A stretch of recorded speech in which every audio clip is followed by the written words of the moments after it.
All right, well, good afternoon, everyone, and thank you all for being here today. First, I want to acknowledge that we are gathered today on Treaty 6 land, and we respect the histories and languages and cultures of our First Nations, Métis, and Inuit, and all First Peoples of Canada, whose presence continues to enrich our vibrant communities.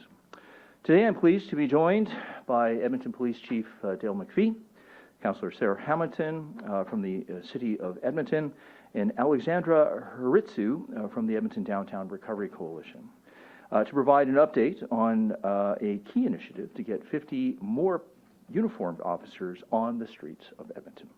Boots on the ground is what this city needs at a turbulent time as social disorder continues to occur, putting Edmontonians at risk. And as we all know, violent crime continues to be a significant challenge in all of our urban centers, particularly in Edmonton and Calgary. In Edmonton, all statistics indicate that violent crime continues to grow. This alarming trend is deeply concerning for Edmontonians. We must act now to make our city streets safe again.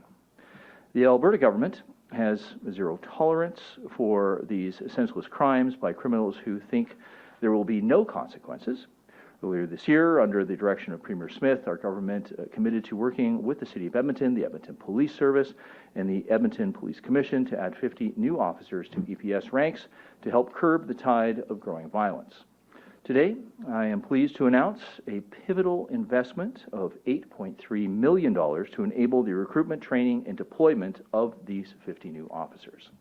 They'll be strategically stationed in high crime areas such as downtown core, transit corridors, and other problem areas. We know officer presence matters, and having uniformed officers in these areas will help deter criminal activity and provide Edmontonians with a sense of safety and security as they go about their lives. These 50 officers will be permanently funded by the Alberta's government, and given the concerning rise in violent crime in the city, we have worked to provide this in-year funding of $8.3 million to get boots on the ground as soon as possible. I will have Chief McFee speak about when the new officers will be trained, equipped, and of course ready to be deployed. I will note that this funding will help cover the costs of the officers' salaries and benefits, as well as vital equipment needs like vehicles, uniforms, radios, and of course body-worn cameras. Essential tools to help empower these officers to uphold law and order. So let me emphasize, Edmontonians have an inherent right to walk through the city streets or take public transit without fear. I'd like to relay a message to violent criminals in the city of Edmonton who wreak havoc on our city streets. You are not welcome here. I know everyone here shares our goal of a safer, more secure Edmonton for everyone. And with this announcement today, we will strengthen the capabilities of our law enforcement partners to stand against the dangers that threaten our peace and safety, because police funding matters. But we know we cannot just arrest our way out of this, and enforcement is only one part of the strategy that addresses complex and related issues like crime, addiction, mental health, and of course homelessness. For the government of Alberta, that means continuing to invest in addiction and mental health services and supports. Gangs who use violence to prey on vulnerable residents believe that they are untouchable. And Alberta's government will do whatever it takes to make sure that they end up behind bars. In closing, I want to extend my gratitude to the Edmonton Police Service for their incredible work that they do to keep our city safe every day. I commend them for their tireless work they put in as their lives are in danger anytime they put on their uniform. By working hand in hand with EPS, we are going to take back our streets from violent criminals one way or another. And with that, I would say thank you very much, and I will now invite Chief McFee to the podium.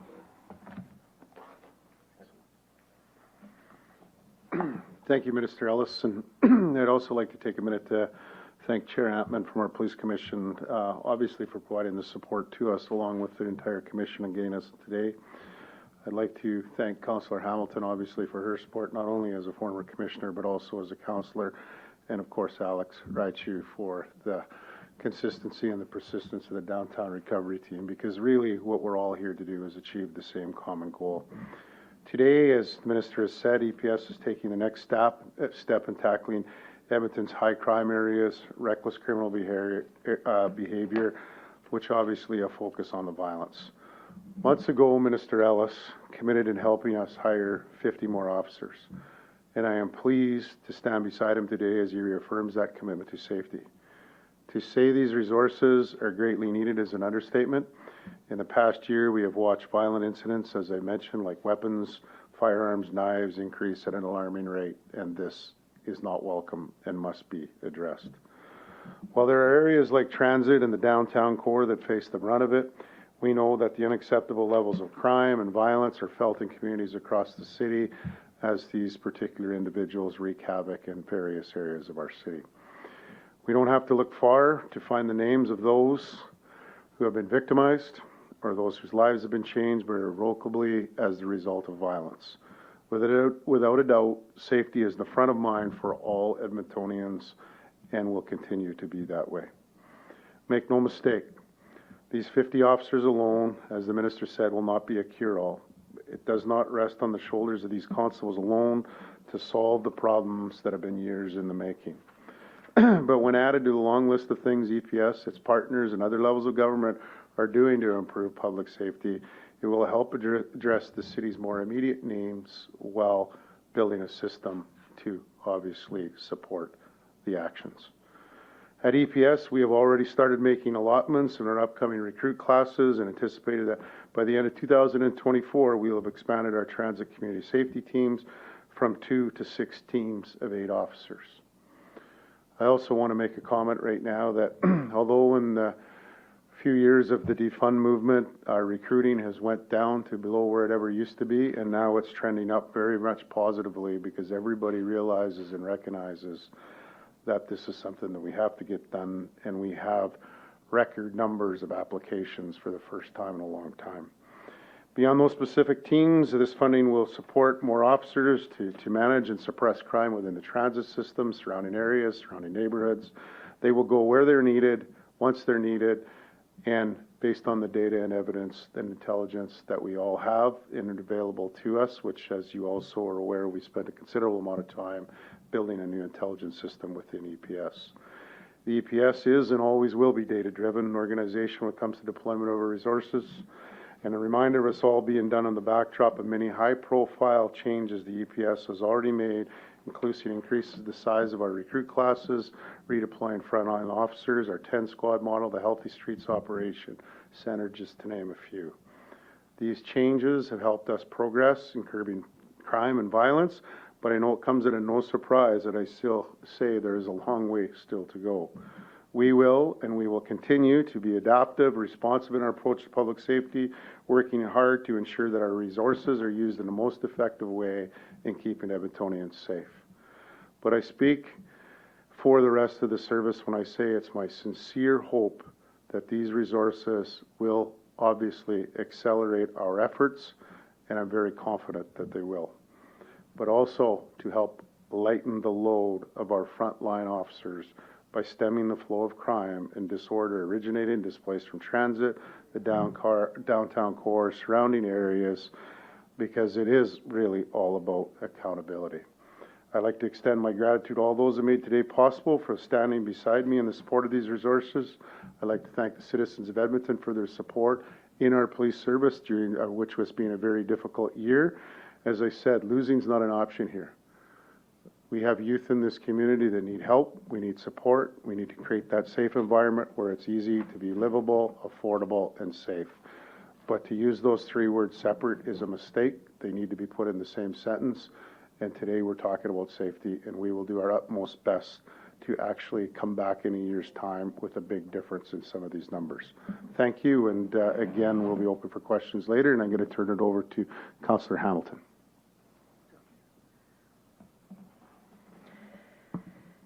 Thank you, Chief McPhee. Edmontonians have been loud and clear that safe public spaces are a priority. The funding and prioritization of transit centers and the core is an investment in our shared and long-term commitment to create a safe and vibrant city. Over the past couple of years, Edmonton has invested in creating safe public spaces This past fall, City Council set a funding formula, so EPS has reliable funding going forward. Right now in council chambers, Council is hearing about the Unison Downtown program, which is a public safety deployment technology. There's been Chinatown and Downtown Vibrancy grants, as well as the community outreach transit teams. And while there is a general trend, downward trend on violent crime, nonetheless, perceptions of safety remain the biggest barrier to getting people back into the core and back onto transit, which, amongst other things, is very important for Edmonton's ongoing economic recovery. This will help give certainty to Edmontonians, not just in the core, but across the city, as staffing levels can be stabilized. The accelerated funding means that we can get police on the ground quicker into the city, and is a key piece of addressing the chronic safety concerns and working towards our shared goals of public safety.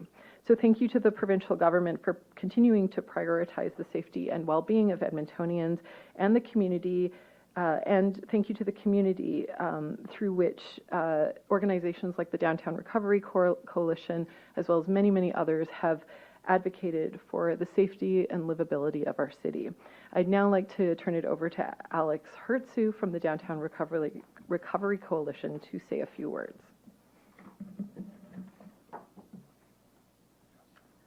Thank you, Councillor and Chief and Minister Ellis. I'm Alex Hryciw, and I'm the Chair of the Downtown Recovery Coalition. And on behalf of the DRC, a steering committee of over 30 community leaders, property owners, city builders, business owners, and not-for-profit representatives, we appreciate the collaborative efforts the Edmonton Police Service and the provincial government have put into addressing high crime areas. We know from other cities that the presence of law enforcement and even proactive policing increases the perception of safety and can reduce incidents of crime and disorder. And this investment is a part of a comprehensive approach that includes addressing root causes of crime, fostering community engagement, and providing social services and implementing measures to create more vibrant and public spaces. So we're incredibly appreciative of the effort and the work and the ongoing attention to the downtown core and transit areas. Thank you so much. This brings us to the question and answer portion of our announcement. We do have quite a number of reporters here on the floor. If you have a question, I would just ask you to make your way to the mic, and we'll go to the phone shortly. So we'll lead off with our first question. Perfect. Shilan Skalski with CTV News here in Edmonton. Either the Minister or the Chief, just looking for some more clarity in terms of timeline. Chief, you mentioned by the end of 2024, we'd see more transit officers. Can you confirm that all 50 officers will be trained and deployed by the end of next year? And if that is the case, what do you say to Albertans who say that doesn't do anything to solve the problems real problems that we're facing right now? Well, first of all, we've already deployed resources into these areas. What we're doing is backfilling some of the other areas. So we've already got a presence in transit, but what we're trying to do now is we went from recruit class sizes of 32 to 50. So we run 3 classes a year, so that's an extra 54 officers a year that we're actually starting to put through recruitment. Plus, we changed how we actually recruit experienced officers, and we've put through 10 this year. Plus, we're going to build a step-down program of what maybe we just don't need a badge and a gun at. What can we do with the lesser to take duties away? So a very complex answer that I gave you, but we're dealing with it in multiple ways, and this funding allows us to get there and get these bodies back in place as quick as we can with the capacity we have. So we're going to fill the capacity of our classes in a couple of years. We'll have all the backfill everywhere, but the reality is these resources are going to those high areas to combat it right now, and we've already put a bunch of officers in there, so we will continue to do that. Just for some clarity then, the 50 new officers that we're talking about today, they will all be accounted for, they'll all be in positions by the end of next year, is that what you're saying? By the end of next year, we should be pretty close, depending on how our recruitment classes go, but yes, we should be pretty darn close, because what that really means is, if you do the math, 54 additional officers, that's 1 year, but then it doesn't take into the experienced officer classes, and it doesn't take into the step down. All 3 of those things are where we're going to focus to get those filled, yes. Can I ask a second follow-up just for the minister, unrelated, for a colleague? Sorry, sure. if I could. Just a question for a colleague. Wondering if you can provide any details on the treatment center in Masquachese-Wetaskiwin area and conversations with the province in that regard. No specific update. The only thing I would say is that certainly we're in the process of building 11 world-class treatment centers throughout the province. We are committed to the recovery-oriented system of care, something that has been internationally recognized. And, certainly, of course, the Red Deer one opened up. Lethbridge is about to be open, if not mistaken. Of course, we're in the process of building one on the Blood Reserve, and we have one coming in Siksika Nation, Tsuut'ina Nation, Enoch Nation, and again, I'm probably missing a few, but there's a plethora of ones that are going to be coming here. And, I can tell you anecdotally, the reports that I've heard coming out of the Red Deer model has been quite remarkable, whether it be from staff or whether it be coming from the clients themselves. I think that there's real hope in understanding that addiction itself is a neurobiological illness, and that is getting the healthcare attention that it deserves in order to get people on a pathway to recovery. Minister, while you're still there, Sarah Ryan, Global News. I just want to be 100% clear. So this is not new officers. This is funding strictly for the officers the province already committed to. Yeah. So the money that we committed to, it was an election campaign, so promise made during the campaign. Yeah. Sure. And so can you talk about this 8.3 million? Is this just for 1 year, or is this funding that will be committed to year after year? We know we've heard from police on how important that commitment is. As I said during the election campaign, this is meant to be predictable, sustainable funding. We are committed to this on a go-forward basis for both Calgary and Edmonton. Regarding the specifics of the 8.3 million, I'm going to have to defer to the chief on that. So obviously, to expedite this, some of the first dollars in will be obviously getting the equipment for them, so we don't have the delay in relation to that. But we've already, as I mentioned earlier, backfilled a lot of those positions into the problem areas. Now we're just going to continue to recruit to backfill that. So we will be able to expedite this just by, as you heard the minister mention, radios, body cameras, all those things that are obviously required in an officer. So to his point, this is fully funded. My last question, Chief, can you just talk about what changes, if any, we've seen from shifting those officers into the key areas? Yeah, I think the biggest one that stands out is transit. With putting 50 officers in there, we've seen a significant drop in crime level in relation to transit ever since we've been in there. I think that's something we obviously have to maintain, because when it gets colder, people will migrate into transit, and we need to continue to do that. But we've seen a remarkable one there. We've seen some obviously changes in the downtown area since we've gone to the whole safer public spaces in relation to open air drug use. Obviously, we still got to take some new course of action in relation to encampments and things as cold and not being safe with our partners. But we're seeing some major changes in that area. Where we are really focusing now too, though, is the resources that we put into the guns and the gun violence and the actual violence on the street is probably our biggest concern right now. And back to what the minister was saying earlier, that relies heavily on being able to hold some people in jail, like whether it's Bill C-75 or C-48. Those changes need to come now. Like, I'm not sure what we're waiting for. We have way too many people that get picked up for serious violent offenses that are out days later, and that has to stop for the full fruition of our efforts. So that is obviously another area both the province and all the police services across the country are focused on. Hi, Keith Ryan from the Edmonton Journal. I think for the minister, the chief may want to weigh in as well. I'm a little confused about the timing. As you noted, the announcement of this new officers was back before the election. We're now in mid-December when you're announcing the funding. So I'm wondering what took so long there. Or has the Edmonton Police Service been able to recruit and move ahead just based on the promise of the funding coming?